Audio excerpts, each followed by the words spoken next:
Please don't you forget to subscribe and hit the bell. 10 years later, the trigger is pulled on the pantaloons again. And by trigger. This anime was a phenomenon for a good reason. Ghosts that become styrofoam before blowing up. Parodies and well-done references. And the tropes, like always, very well executed by characters that aren't taken too seriously. With a new season coming, why not take a better look at the first? With penises and sugar. Wow, that video is horrible. My first review needs a new season too.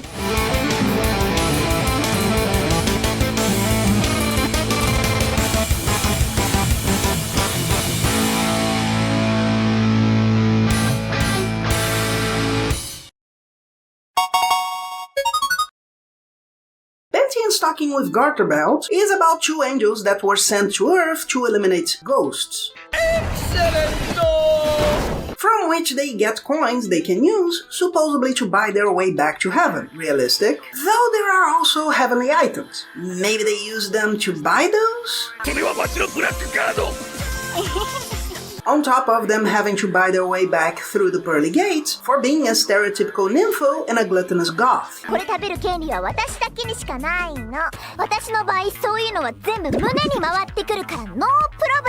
Of course, they need to take orders from Garterbelt, a criminal highly influential in his city the heavens decided to send back to Earth with a mission. In prehistoric times.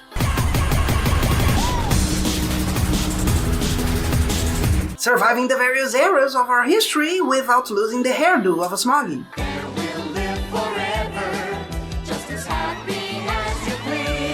Maybe he was in Odin's family? There's a reason the series is so recognized. The visuals are always interesting, meshing different styles, different techniques, and, as pointed out, enemies that look like Noiseman's cousins, even if they're just a monster of the week, occasionally needing their own dragon throw. Por causa da minha bola dragão.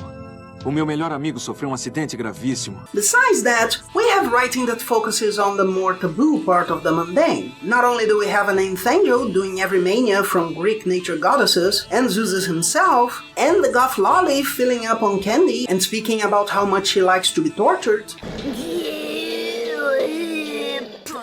We see every bodily fluid used as a normal part of the antagonistic ghost strategies. A huge part of that being, of course, Saxo!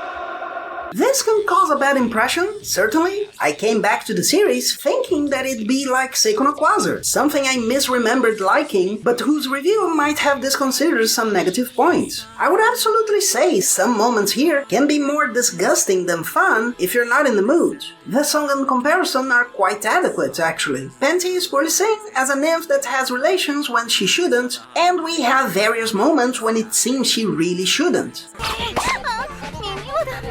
It's just, she acts like Zeus, having fun without caring about who with, and despite every effort from a Hera incorporated into Garterbelt. Admittedly, this includes encounters with supposed teenagers at their school. They don't seem to be in any way coerced, and we don't see characters described as teens, on top of her being a 500-year-old angel, looking at a school as if it were a buffet. Even this trait being seen as wrong, canonically, it isn't represented as if it were. I just find it more difficult to take this seriously in a world where there's a lingerie race for them. As if it's a prank in college. I'd say it's a Tiny Toons Big Mouth situation.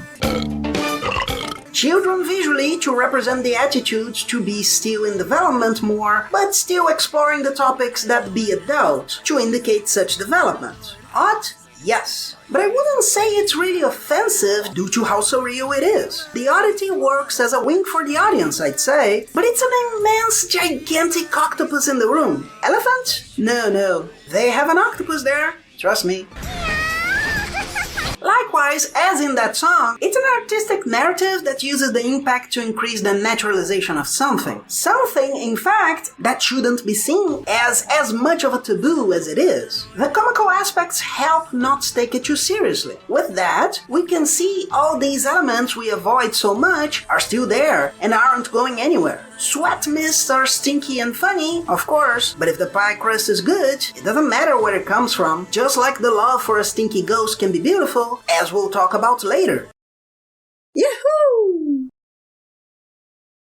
Our main characters have the least possible interest in defending the city or its citizens, almost always focusing more in getting revenge or attacking someone they don't like, their zipped-up dog being one of the ones who suffers with that the most. The stories are episodic, except for occasionally introducing characters that are going to stick around as part of the series, then the character establishment being very well done. It's a fine tightrope between just doing what's fun and presenting a story that progresses, even if in practice, it progresses little. The same happens with the visuals. One of the criticisms the series has gotten would be suffering the so-called guy neck syndrome. That is, we spent all our money with something grand and now our cartoon looks crude. Of course, being from guy necks themselves, it could have been that, but 1, I still like that finale, and 2, the examples I usually see are the beach episodes, where the animation is closer to those PS2 games, where the characters are almost completely just 2D parts being stretched or shrunk. Thankfully, does anyone remember Green Grimoire? It seems a bit intellectually dishonest. This series usually has more limited animation and more basic models with Mega Man feet most of the time. Where does the calf fat end and the ankle fat begin? Who knows? That's the fun. Going to something more detailed when it's convenient. The breaking style is used deliberately in various moments to catch the spectator's attention, as a break on a haiku or seiryu, while even when something would be, I'll pull just a random example, sexy, this doesn't necessarily change the visuals, indicating to the audience that this is in fact a joke about the topic, not a real occurrence. On top of that, in the previous episodes they interrupted their limited animation to make fan service, where the character isn't with the clothes she usually wears and makes new movements. Would it be really tough to believe that those specific movements where the angel and demon sisters are talking to their adversaries before playing volleyball had their animation chosen to be such on purpose?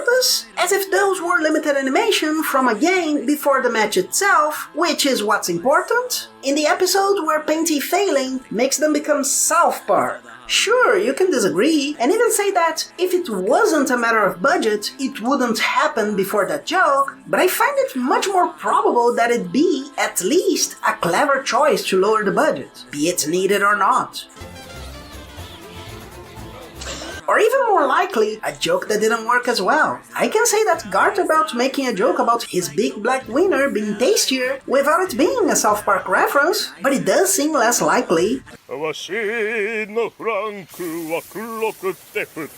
Say everybody haven't seen my balls, they're big and salty and brown. Something else that makes me think it'd been a choice more than a need is how good the designs and the animation usually are, besides how self-aware they are. Underclothes' gun have lingerie-shaped barrels, while the spiky hair underpants herself becomes very stylized locks, literally being confused with bananas by a monkey in the courtroom show parody, to the point of being eaten by Captain Simeon's less spatial cousin.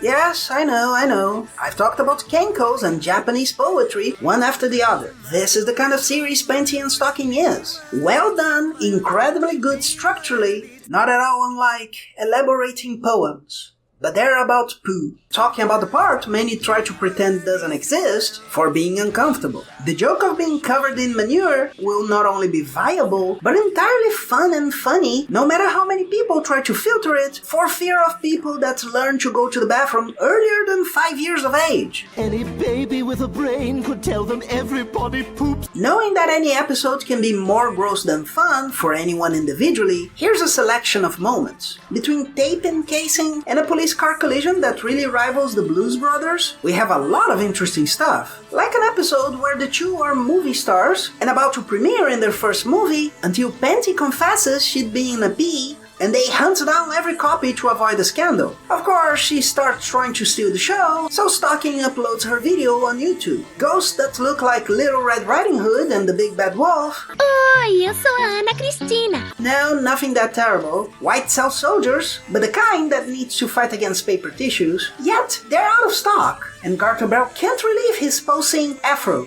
Besides a whole episode where picking your nose is erotic. Oh, and a salaryman in a pretty different style who does whatever he can to get an autograph from them for his daughter. This, of course, is a parody of N.37's creepy robot ghosts. That besides the scene with screws being driven, in a visual that would be literal, different from the countless metaphors and the usual jokes, brings that joke of them becoming partners to enslave humanity way before The Simpsons. The episode about eating habits is interesting, but clearly is not meant to be taken too seriously. I know, what a surprise. People who eat too much don't become giants in real life. Still, I appreciate them showing that someone so desperate with a problem and doing extreme things is not the right thing to do. In fact, Hosiery's sister wanting to tease her and ending up harming herself is also nice to see. Of course, end of the day, being just another monster of the week can be misinterpreted. Hey, if you're getting fat, it's a thing and you need to buy holy mayonnaise or something like that. It's way more likely, surely, that the idea was that there wasn't anything wrong with her and her metabolism was perfectly okay, being just influenced by other factors. In other words, even if one's body changing could need some attention, that silly idea that gaining weight is automatically bad, or that feeling better means that it's a fake or undeserved feeling, seem perfectly rejected here. Our parody of popular Lego shows not only instead of asses has the monkey from Ape Escape, which is going to make a reference to a series that many like. Protesto! What? I said many people like it. I'm just not one of those people. Ok. And I have no interest in getting to know it. Hey! The parody of movies like Inner Space is quite good, but the ending can be very heavy. On the other hand, the episodes about Chuck, the zipped-up dog, as a zipper, who becomes Dr. Manhattan in this universe, by the way, are quite interesting visually. They really have that short anime that could only be Japanese vibe.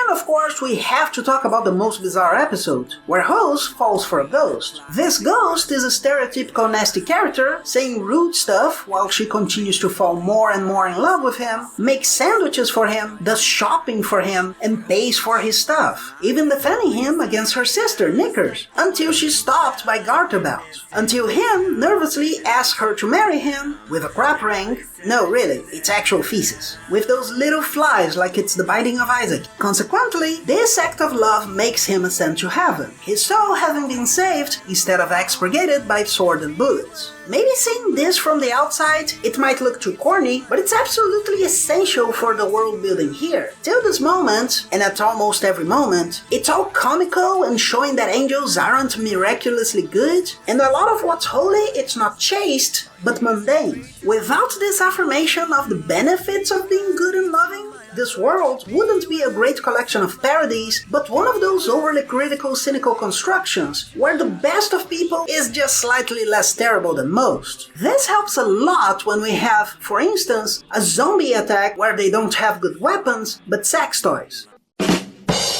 You motherfucker! Oh yeah, you motherfucker! Many stuff would do exactly the same joke, but seriously, really saying that latex would be toxic to zombies, or maybe even something worse. Here, it's something ridiculous, and it continues to be ridiculous, as it should. Oh, and points for the Tarantino reference, which is just there without being a crucial point or pretending it'd be special. No, Garterbelt just gets one of those rubber batons and makes the cross with a shotgun. It makes more sense than if they try to, I don't know, though, say that it worked like a cross. Yes, Garterbelt is also a priest, but he doesn't stop to bless water or anything like that. Of course, we have to talk about the end of the season as well. The first half of the 12th episode is a clip show done by the Demon Sisters reporting the ghosts that had been shown in the series, ending with the mayor and their boss, Corset, realizing the monkey bloodline he needed to find goes to Brief, the boy they use as a joke. Maybe he wanted some Nika Nika power? After Stocking was saved because she had enough heavens, he starts helping Panty, who is trying to get 1,000 lays, and was ordered to stay on Earth, hunting ghosts because of that. After her sending him to hunt alone, he invites her to a party where it's revealed he was going to marry one of the demons. But he prefers Panty, who can't fight because her gun stopped working. Even her car, See-Through, stops working, forcing them to spend the night in a nearby house where, unquestionably, she'd try to bone him. Garterbelt says her hymen has reformed, and that's why it hurts. But her kiss has awakened his key, that I can't really show here, her panty unraveling, and her ring losing its light and falling right after. I wonder if it's still sharp. And the Demon Sisters take Brief away. The last episode starts with Panty being kicked out because and her in the rain passing by every kind of humiliation, especially seeing everyone doing it and not being able to, throwing up and falling in the sewers. So after the recap, we see Bitch Girls in the Cowboy Bebop font, and she turns into Heidi, the girl from the Alps. Bandits show up and destroy her dream and her family, her grandma telling her to follow her feelings and pointing at Brief, a key being seen on her hand. So she gets on her bike and goes, and they're all actors working for Garterbelt. She makes a whole speech about being a bitch, and that means doing whatever she wants. Even with the demons trying to dissuade her, she goes for Brief, and when they're about to go after her, Stocking gets there and protects her, to then throw their bat upwards, where they continue to the end, Panty falling with her powers restored. But while they fight the demons, Brief falls exactly where he couldn't, becoming the key to hell, which they use to open the portal and free a ghost so big and strong that it scares the Demon Sisters, which are used as weapons by her boss after he assumes a bigger form to attack Garterbelt, who also becomes Styrofoam. Corset fuses to the ghost, the two zippered bats show their true forms to fight, and both go for him, getting various heavily items from a catalog to make a huge weapon, which they fire the wrong way. But no problem, because giant legs wearing panties and stocking descend to force the ghost and the demon into the portal, which is sealed off by Chuck. Apparently that was their mom. It all goes back to normal, Garterbelt comes back to life, and they drive home. But getting there, Stocking cuts her sister into 666 pieces, Garter re-explodes, Corset comes out of Brief's junk, and they say if the pieces are gathered and he uses the key in the nearby town, they'll give Panty back. Oh, and Garter comes back to life once again. And people are stupid, obnoxious, or daft. Yeah, that might be the only really bad thing here. I already don't like cliffhangers at the end of the first episode and at the end of the season to begin with, and this isn't different from prisons with bird-based characters, Boobage amidst zombies, or a Fire Knight's villain we wouldn't see fight. It's a high bet. If we don't have a new episode or movie secured, we end up with Batman's Nightmare, which will never be resolved. I'm really curious to see if they'll just go from where it stopped, or will use that as a joke. It's a good series anyways, for anyone who doesn't mind it being scatological and maybe bumping onto a thing that'll be too gross for you. Maybe in those cases, you could just stop watching and skip to the next one. I really enjoyed rewatching it, but I like Big Mouth, even cringing at the whole nipple thing. Please don't you forget to subscribe and hit the bell.